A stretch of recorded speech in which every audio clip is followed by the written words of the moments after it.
Thank you for listening to the Allender Center podcast. I'm Dr. Dan Allender. And I'm Rachael Clinton Chen. We're fiercely committed to providing hope and healing to a fragmented world. And restoration for the heart. Thank you for joining us. Let's get this conversation started.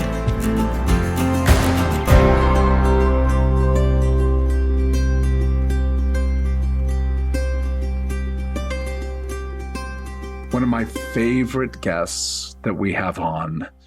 Never enough, but enough that our audience might recognize the name Sue Cunningham, what I would consider our Poet Laureate of the Allender Center, and a brilliant therapist, a brilliant teacher, and a spiritual director. So Sue, Rachael and I welcome you. So glad to have you with us.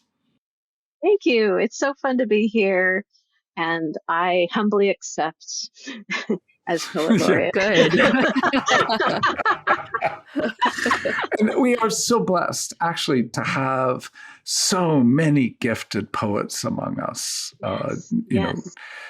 Campbell, Jill, many others. So to be one of the voices of our engagement, just to warn people, we are talking poetry, but we're going to make it a little more dramatic. And that is, I want to introduce the word poiesis. Don't ask me to spell it. My fourth grade teacher told me I can't spell, so I'm not going to bother. But poiesis is where we somewhat get the word poetry. And the word poiesis has the notion of bringing something into existence that did not exist before.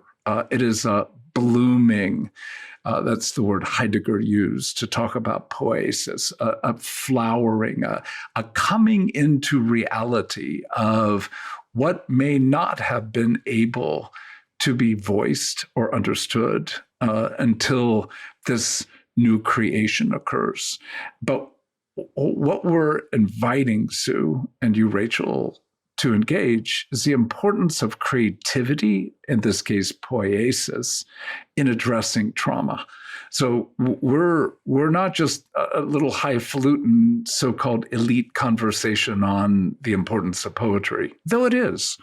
It's also an invitation to know that we need to be reading poetry if we have been traumatized. And we need to put our fingers and hands to the process of trying to put words to the reality of what we are enduring. So, Sue, welcome to that conversation. Where do you want to lead us? Well, I think I first want to start out by saying, like you were saying, poetry is, it's art. There's people that are really scared of it because they think it's inaccessible and they think it's too high for them. But poetry really is grounded in feelings and experience. And so all the poets that I know that have the most successful poems, if you want to put it that way, or the poems that catch you, they're usually working through something. It's like any writing, you get on the page to work through something. And so most poetry, it starts in one place and it leaves you in another. So it's really a journey. It's a process. And that's really how I started writing poetry after doing years of story work. It was like, how can I express myself in a way that is emotional, but uses so many fewer words, because I didn't have words. And that's what happens in trauma is we lose language. Mm-hmm. And so the thought of using fewer words to actually say more. Yeah.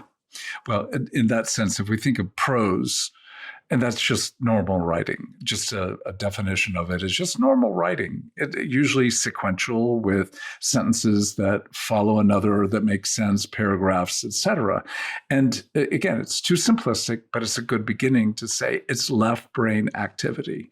And what happens, we know, with any trauma is that the left frontal lobe, particularly Broca's area, goes offline.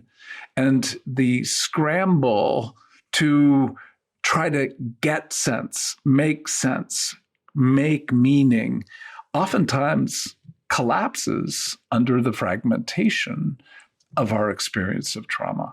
So in some sense, poetry, again, not an adequate definition, but arises more in the right hemisphere, more in the body. And so in that light, it's an engagement with what we know the right hemisphere holds: images, more metaphor, where the reality is syntax is almost always somewhat inelegant or broken, where we know time and situation is often not explicated. It's not the primary category. In prose tries to make sense.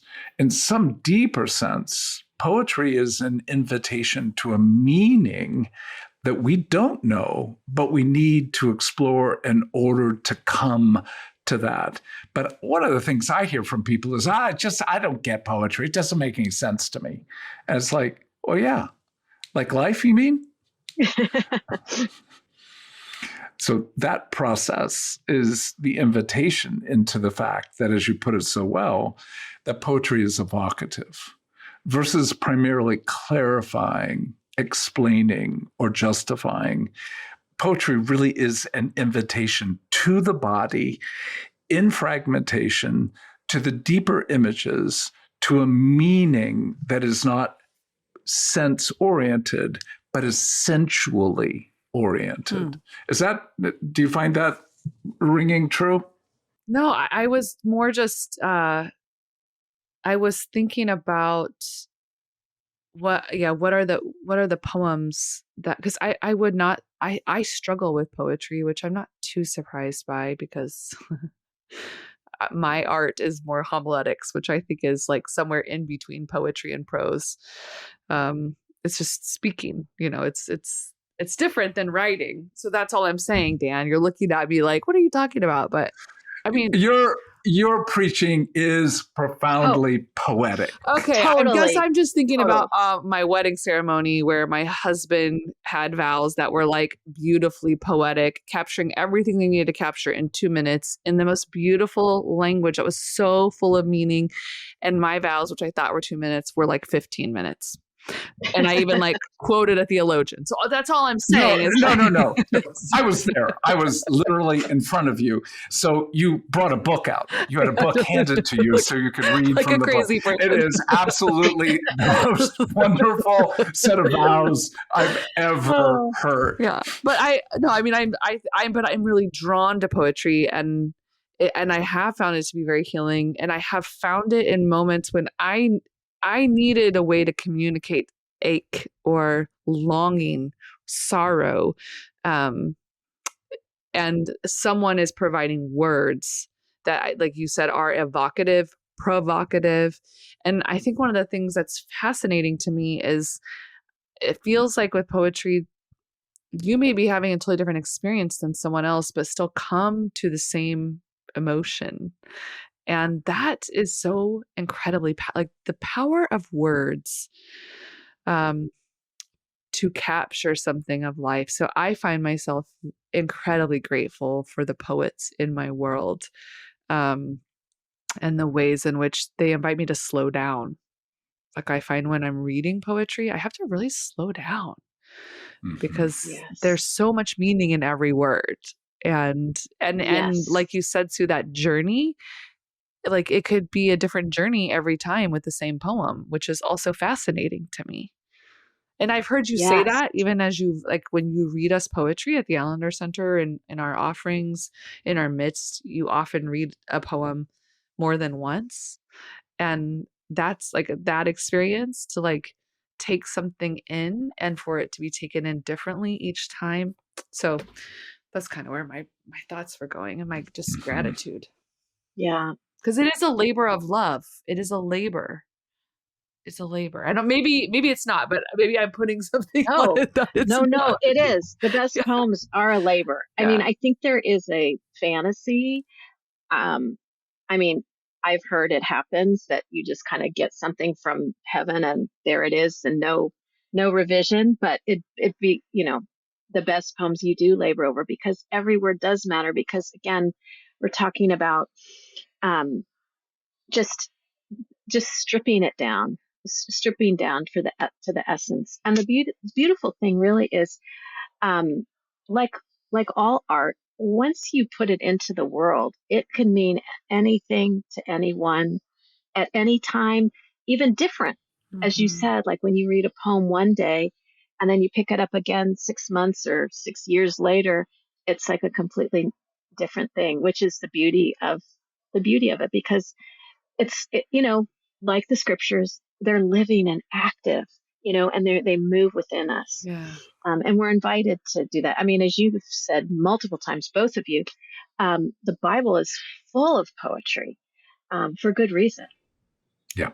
We think of it primarily with regard to the Psalms, which rightfully we do.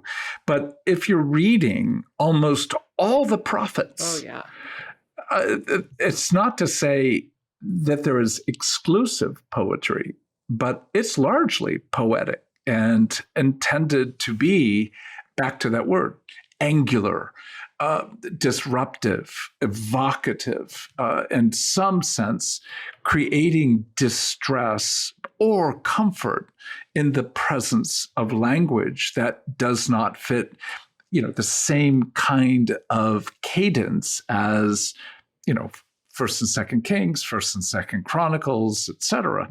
So even though the Bible is 70% story, another way of saying it is you can hardly engage story without some poetic power in terms of engaging the heartache of life. So what I'd love to do is just to then make that shift to, how do you see the engagement of poiesis, this creation, this artistic creation that we're primarily talking about with regard to poetry, but could be sculpture, could be painting, could be dance, could be mute. I mean, the world of creating through imagination, a engagement with reality and creating even reality within reality.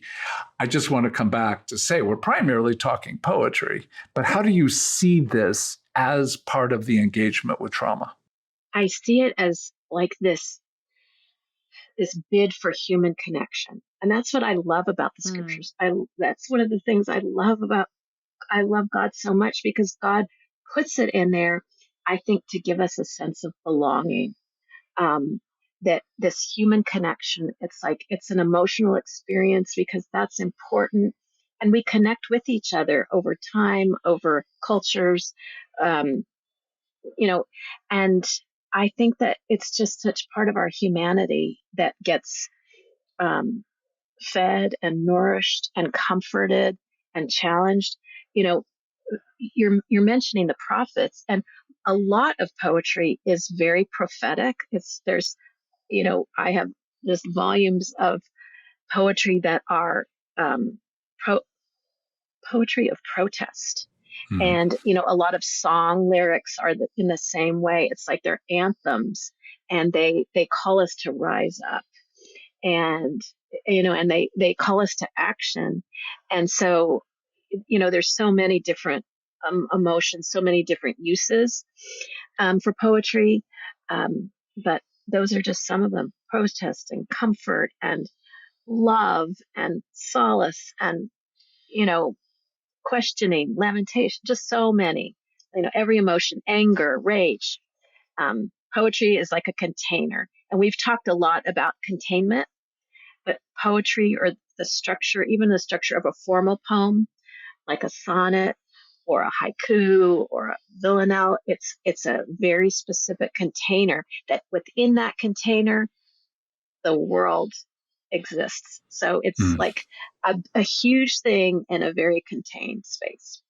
And how, it's maybe too early to ask this, but as you engage trauma in your own life and the lives of those you're privileged to work with, how does the poetic imagination play? Well, that's a great question. I will say it allows this not having to know. We would all say that when we sit in front of someone, if we think we're going to figure them out, like, you know, that's pretty much the beginning and the end. Yeah. Yeah. Just close the door. Yep. Leave your hubris aside. Just close the door. But if you say, like, this person in front of me has a story, they have a soul, they have things they're afraid of and things that they're excited about and proud of, but we don't know what it is. We're going to just travel through it. And poetry has really helped me travel through my own story. But the poets have helped me have enough courage to stay in my story and stay with my creativity and and not just bail. And Rachel, how would you address that question as well? Well, it's so interesting because when we were first starting and you said, like, Poiesis and the engagement of trauma, that we can't engage trauma without poetry, actually where I went was thinking about story work is such a wrestling with, I've never thought about it as poetic or poesis, but the laboring with someone to find truer words that hold like dynamic meaning. Like maybe that, often when we're doing story work, someone might use a certain word to describe a parent or an experience they've had, and something in you goes, and even they could say, okay, that's true enough, but it's not quite right. And again, is the labor that linear or that direct? No, but it's bearing witness to what someone has suffered to find a truer word to capture not only the suffering, but also their beauty, right? Like the particularity of their beauty, that's been often born out of suffering. So I was thinking about that. And I was thinking about how, like sometimes, like, I mean, I think I already said this, so if I'm being redundant, I apologize, but just how when someone doesn't have the words, and that in some ways to ask them to do labor to find the words in the moment almost feels cruel. But Yes. where they can not even borrow, where they can like unfold into something and say, this is a way I can express Yes. myself. And when I first started therapy, my first therapist always brought a lot of poetry to our like therapeutic engagements. She'd be like, I thought of you with something you shared last week with this poem. And that was probably some of my first true engagement with really in my body experiencing the power of poetry, and a different kind of rest as someone who was always demanded to find words and expected to find words and expected to have the right words and powerful words and evocative words. And so to be able to be in a session trying to articulate my pain and not having to do that kind of labor because somebody else has done it in their own pain. And then, like you said, Sue, but then it also calling me to do the work, to find words and to find my own words in time. But when I need that expression, so someone can see me, that you can almost go here. And I think a lot of Yes. art is like that, right? You don't have to say it because you can feel it, and you can invite someone to the feeling, to the experience. Yes. Okay, I just have to say two things that are just so perfect. If you notice on the page, a page of poetry, usually you will see a lot of white space. And the white space is just as important, if not more important, than the actual letters. And that space is for silence. And I have noticed when I work with people, when I'm quiet, when I'm silent, when I'm not in a hurry, I don't think I've ever had the person I was sitting with not like drop in and say more of what they wanted to say. So that silence, that waiting is so important to say, like, we're not in a hurry. Like, there's really fun things you can do with enjambment and kind of cliffhangers on one line that bring you to the next line. But in the poetry, the rhythm of it, the movement of it on the page is very much like when you're listening to someone telling their story. And when we're quiet as we listen to say, like, I don't need to fill up every single bit of air with words. I can let there be white space. It's transformative. Okay. And then one other thing that you said is like, I really think part of my calling is just listening to people and giving their own words back to them. So when I meet with people, and good thing about Zoom is like it's very easy to, I have my legal pad and I just write down what people say and I look for the poetry. And they're not trying to be poetic, they're just speaking. But I know what I'm looking for and I can hear the poetry. And when I give it back to them, I will often say, did you hear what you just said? And they'll be like, no, what? And I'll say it to them and I'm like, do you want to say more? Or that is so poetic. Or I just want to stand up and cheer when you put it like that in your way with your language. And that's the beautiful thing about poetry, like any art. You can only do it your way. Like your voice needs to be said.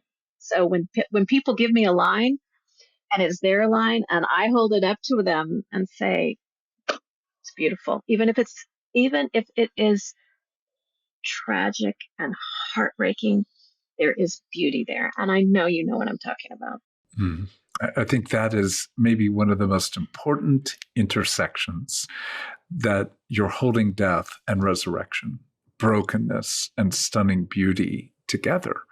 And normally, in any degree of trauma, we simply internally and often relationally divide, fragment.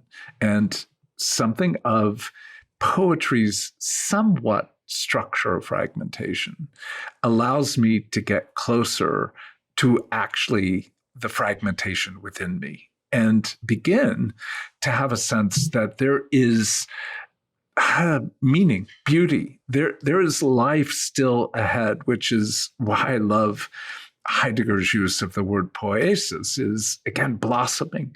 It may be a blossoming of horror. It's not all good news, but it's an uncovering of what sometimes mere prose cannot quite get to.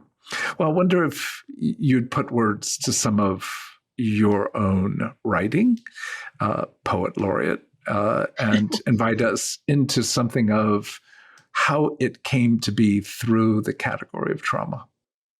Yeah. I would love to. So all four of my grandparents survived the Armenian genocide and also did not talk about it. And so my whole life, I always felt like I have these stories and they're so dramatic and I don't really know them, but they're important. They're in me, but I don't know how to access them. And I was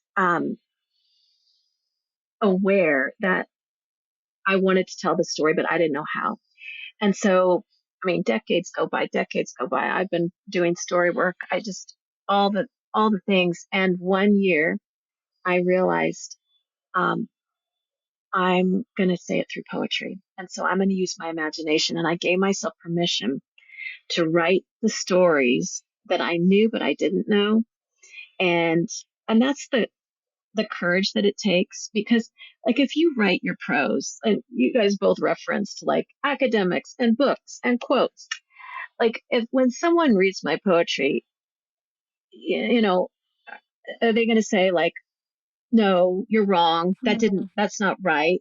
Like that's not the way you approach a poem. You approach a poem to say, I'm not going to this, it's not like an entry in a dictionary or like you're not reading an encyclopedia, you're having an emotional experience. And honestly, for some people, it's like an emotional experience. No, wrong. We don't want that. But I'd say, oh my gosh, that's probably why there's so much pain upon pain. It's like because we need emotional experiences to access. Mm-hmm. So I started writing poetry, and I will read this one. And it actually does have an epigraph that is a quote. And it's called Who Speaks After All? And the epigraph is from Adolf Hitler from August 22nd, 1939. Who speaks after all? Who, after all, speaks today of the annihilation of the Armenians? Adolf Hitler. My grandmother would not tell. How did she escape? Massacre hot on the heels of her mother, father, sister, brother, thrust into Syria naked, mouths full of swollen sand. Grandma's father's Turkish friend stashed her. When did she scrape together her disguise? How did she bolt? She wouldn't speak of bullet-blown boys or girls in braids hanged on crosses. Unlike Jews, we don't tell our secrets. No words in the mother tongue. Armenians choose dead silence to survive. Only once did Grandma tell Mommy, promise me you will never speak my secret. Daughters cannot betray their motherland. Dark brown beauty marks on 3 generations, high on our cheeks, like kisses or stings. Hmm.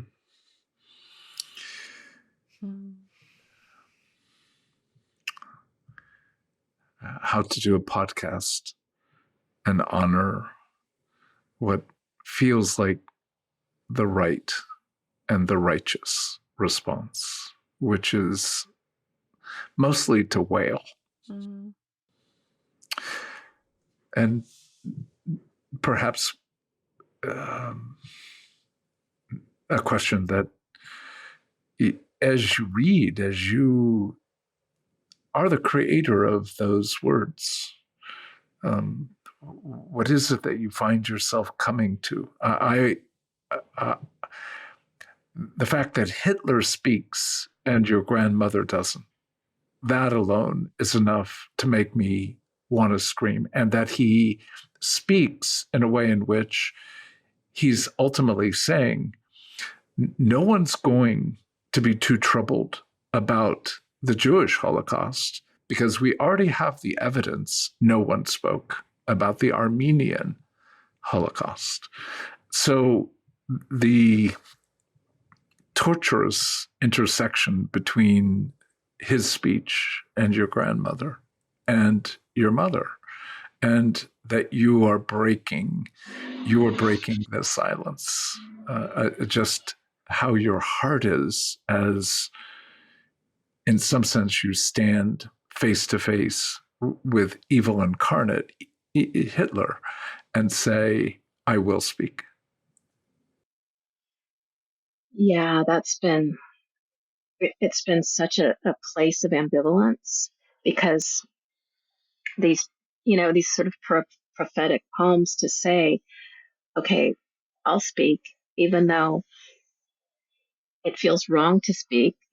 My grandmother made my mother promise. My mother promised her grandmother she wouldn't tell me. I actually begged her. I mean, I wanted to know the stories, but there's so much mistrust. What are you going to do with them? It's just the trauma. And then learning not that long ago what you just said about Broca's area. And so maybe she couldn't speak. Maybe she lost language. And so the empathy and not just the judgment, like I've had to move from judgment out of my own disappointment to compassion to say, I don't know. Maybe they didn't speak because they couldn't, because they were traumatized and they had no language. And so even being, the granddaughter who wants to speak it all, it's very complicated and there's a ton of ambivalence. And I have wondered if I'm betraying them or honoring them. And my heart is that I honor them. But you can feel the tension. Mm-hmm.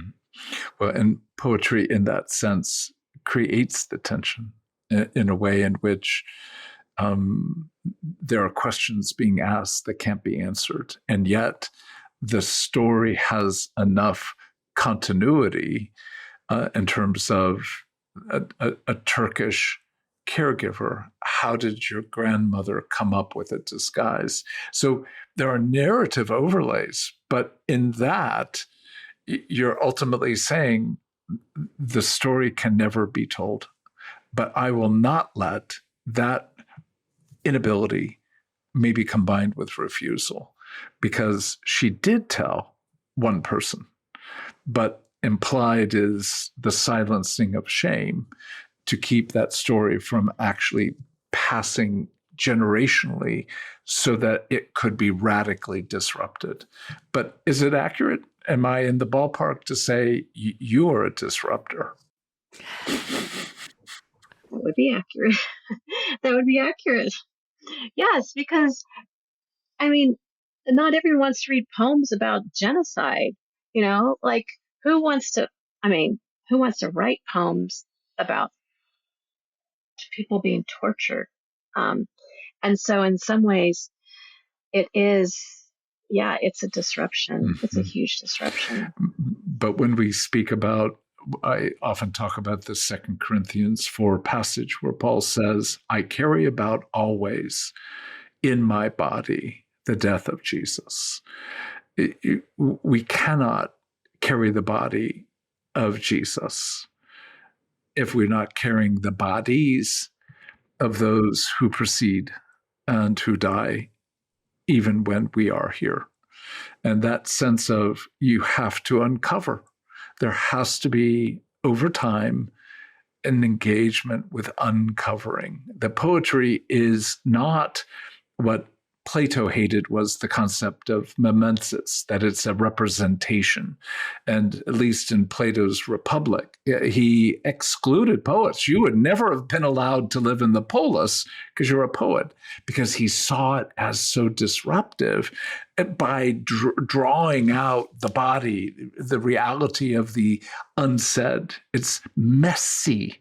It's dirty to engage these categories. But again, there is something in that feels not just real, but profoundly hopeful in the despair. Is that a fair way, again, to put it? Yeah, that's why, I mean, if you'll notice in a lot of political arenas, they take the poets first. They take the intellectuals first. Like, we don't want to have the people, that's why even when we're talking about censorship and who gets to speak, get rid of the people who, the artists, get rid of the people who are prophetically speaking so that we don't have to be disrupted. Mm-hmm. Telling graphic, asking us to look and to see, even in the mystery and even in the untold, like even in what can't actually be known. And I think that's what I felt when you were reading, that I couldn't look away. And I was both like so deeply haunted. And also that's where it felt so deeply honoring as well to your grandparents and your great grandparents. Like, do not look away. Even if we can't find the words, even if we're ashamed to tell, don't let what Hitler is saying be true. Don't let abusers gaslight, silence, shame, shut you down. There's something in all forms of creativity. There's something defiant to say, not just I will rise out of this suffering, but I will actually enter it more deeply. Ultimately saying, at some level, by entering it, there is something that is able to say, I will not let this determine who I am and how I will be in the presence of life in its goodness. So without entering death, there is no possibility of entering life. Well, and I think I just wanted to say that I also experienced like a quantum moment, because the who you are describing in the poem is a very defiant woman who is like fighting for life. And here you are, a few generations removed, alive because of that defiant fight for life. And so you get like you get to speak the words that couldn't be spoken then, but it feels like a an ancestral impartation. I That's love what it that. felt like. I love that. I love that, Rachel. I have a picture of my grandmother in my, I call it my sanctuary where I work. And I do want to live out like the way she survived. And I have channeled her in some of my poems to, to live out what she did. And yeah. So for you both, the question of how do you invite people to read the kind of poetry that will open the door? And how do you invite people to write poetry that gives them a chance to come into their trauma with both that defiant courage, with an entry into a deepened level of darkness, but in that, a renewal that I will not be bound to silence? How do we invite people to read? How do we invite people to write? Well, I think one of the ways we invite it is by living it. And as you well know, and naming what makes it so hard to face, to look like. Rachel, I love the way you said that of I kind of want to look away, but I don't want to look away. And isn't that the truth of our stories? And if we can have just a little more courage than fear, not a lot, just a little. It only takes a little more courage than fear to not look away. Then we can listen for what's the next thing that needs to be said. Doesn't all need to be said at once, but right. We can listen for the next thing. That's right. I also find a poet. And you don't need to, quote unquote, master that poet's work, but begin to let yourself follow the language, follow the cadence, follow the beauty and the disruption. And I think there are many poets, but I would recommend Jard, Manley, Hopkins, and particularly in the context of talking about trauma, the Wreck of the Deutschland, which is considered one of his most famous poems, his own agony after 5 nuns drowned in 1875, and that war with God is so, in many ways, it's a song. Not quite in the language nor in the structure most psalms are written, but it's an effort to come to grips with, how do I, who believe, engage a God who allows some of his remarkable servants to die in this particular way. So, as we've said, much of poetry begins in the questions we have, in the trauma we have. And even though it doesn't provide, quote unquote, answers, it evokes. So at least to say, what poets would you both recommend if there are some that jump out? And what I would say is, I can't wait for Sue Cunningham's work to eventually be. Oh, may it be so. I have a poem here from Rainer Maria Rilke, and he wrote, a lot of people know him from Letters to a Young Poet, that is actually prose, but of course very poetic. But I'm going to read this. It's brief, but you will see the imagery and just see how it makes you guys feel. Okay. And this is translated from the German. Pushing through. It's possible I am pushing through solid rock in flint-like layers as the ore lies alone. I am such a long way in, I see no way through and no space. Everything is close to my face, and everything close to my face is stone. I don't have much knowledge yet in grief, so this massive darkness makes me small. You be the master. Make yourself fierce. Break in. Then your great transforming will happen to me, and my great grief cry will happen to you. Hmm. Hmm. Oh my, the intersection of coldness, darkness, stone that cannot be cut. What a brilliant engagement with what feels like the suffocation of grief. Mm. And in that process, the cry for presence. Yeah, I find myself not far from howling is part of my I was going to say, response. have you ever felt like this?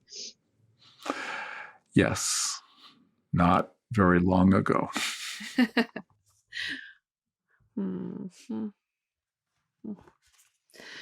Well, I feel cheesy saying this because I don't know. I feel like maybe everyone loves Mary Oliver, and is it like okay? It's kind of like when you like a band that everyone loves, and then people that are really cool are like, well, like I dated someone one time. It was like I don't like Radiohead anymore because like they're too mainstream, and I was like, okay, that would be cool. So I, at the Seattle school we joked because there was a lot of Mary Oliver, so I feel a little sheepish. But there's a poem I come back to time and time and time and time again that to me has really spoken to some of like multiple journeys into different stories and different traumas. It's called Now Comes the Long Blue Cold. Now comes the long blue cold. And what shall I say but that some bird in the tree of my heart is singing? That same heart that only yesterday was a room shut tight without dreams. Isn't it wonderful? The cold wind and spring in the heart inexplicable. Darling girl, pick lock. Oh, I love Mary Oliver. Let Mary Oliver be celebrated. Yes. And to be critical because she's so powerful is a form of mere envy.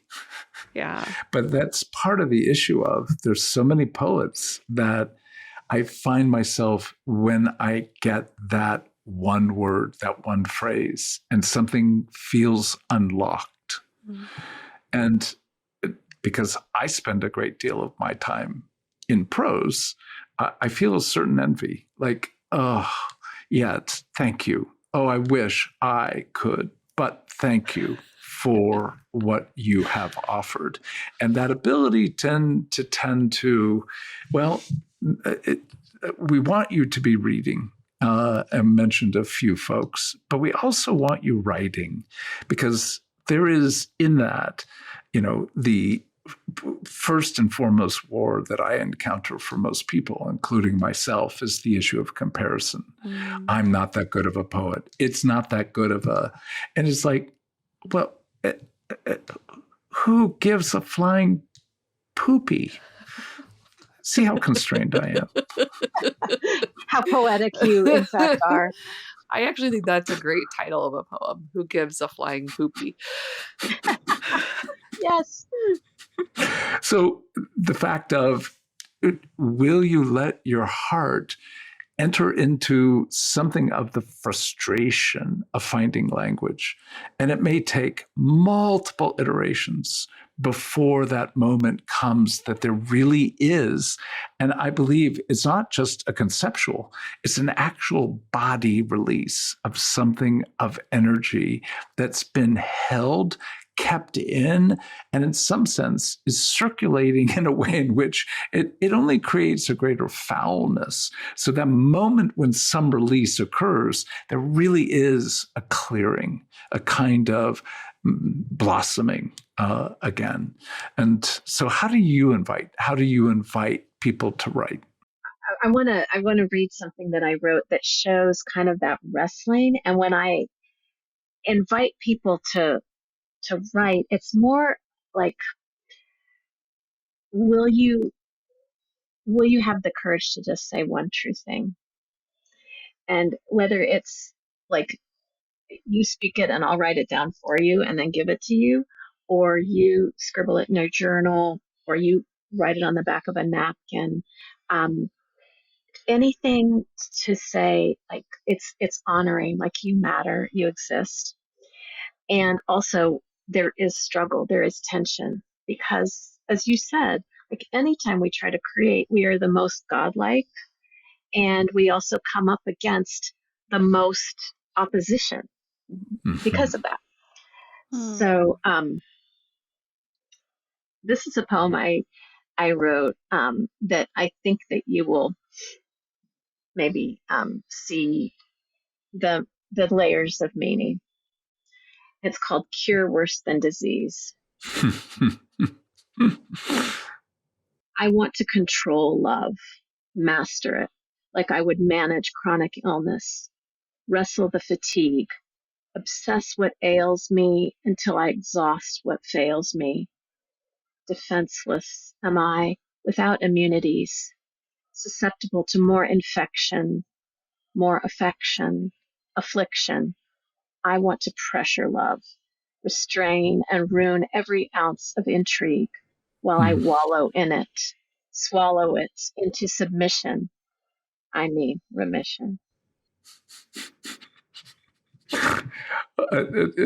It's both incredibly powerful and hilarious. I'm glad you're laughing. I'm glad you get it. I am going to love, but unfortunately for you, I got to eat you. Oops. Which, in some sense, in the paradox and play of that, it's like, oh my gosh, again, it's an uncovering, and we all know those portions of moments. I feel it more sometimes with my children. Like, I'm going to love you and you're going to know it. And, the antithesis of love is control. And yet, love is so important that it feels like there's nothing else to do but to be in control. And the bind is what you have allowed the language to hold, but again, with a lot of humor in that. Well, that's, the thing about knowing our stories and knowing what, where we've been traumatized is often where we want to exert the most control. So where I feel out of control, like in relationships, I want to control so that I can have what I think I need, but then of course it's a disaster. So yes, it's all part of that. And creating is all in that realm. Yeah. Well, as we come to an end, any final thoughts, Rachael? Oh, honestly, maybe for the first time in my life. I think in college I wrote poetry for a while. I had some angsty, things I was working out. I look at them now and I have to be very gracious. So that's okay. That's for another story for another day. But I think I am just feeling very inspired actually to want to write poetry. And I'm in a season where, I am a new mom of a tiny baby. I'm, just so many things. And I found myself like sitting here in this conversation being like, well, you guys have convinced me to write poetry. So well done. So I think I want to really get in the dirt a little bit and see what comes out. And writing is such a struggle for me. And so there's something about maybe getting to step away from prose that is actually Mhm. feeling very liberating and inspiring. Mhm. So all of a sudden I'm like, I think there's some things I need to move through my body, and I've been trying to find a way to get them out. And in a good way, some body movement stuff, because it's good for me, but I'm such a word person. And I think there's some words that need to get out. So thank you. I feel really grateful. Mhm. Yeah, I find the same. I was telling Sue before, I've been in process of preparing to do a eulogy for a dear friend. And I've written a lot, mostly about him and our relationship. And there was just something that in the writing prose was important for me to engage. But I go back to that image of there was something that was not released, something that felt, even in the writing, like I was getting more and more tight. And in large measure, because of this podcast, I just thought, well, put your computer down and pick up a pen and see if you can begin to put just a few words. So what I wrote was, words litter the ground. Like empty bottles of swill. Your life can't be held in my grief-drunken hands.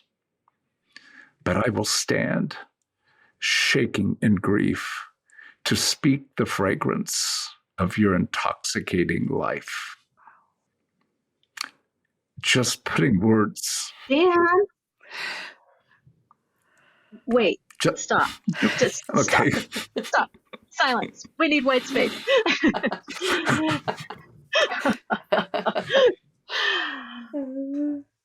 Oh my gosh. Rachael, what does that do to you?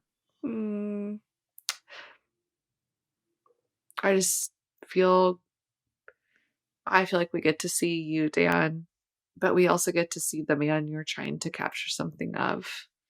And it just feels really holy and agonizing. Yeah. And you've given us access through the imagery of litter and bottles and intoxication and drunken grief. It's so, you're giving us something we can hold on to, these images, because grief is so, amorphous, but we know what it's like to hold a bottle or to throw down a piece of trash. So, it's beautiful. Thank you. And for me, what it did was it gave me a sense of, I want that podium. I want that microphone. I am so privileged to be one of the ones to speak about Len's life. But I'm ready. If it were today, if it were this instant, I could rise to do it. Up to that moment, until being able to have something of that release, there was more a sense of, I can't do this. I can't do this. I cannot do it. And it's not the issue of, I can't bear the grief. I can't bear the responsibility. It's more like, I don't know what I want to say until something of the word intoxicating life came.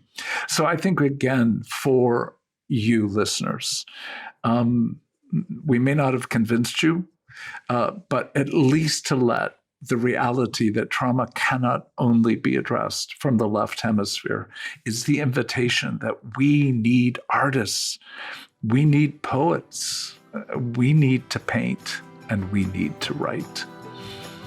Thank you both.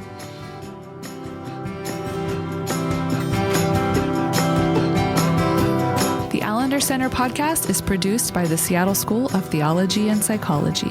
If you'd like more information about the Allender Center, you can look at theallendercenter.org.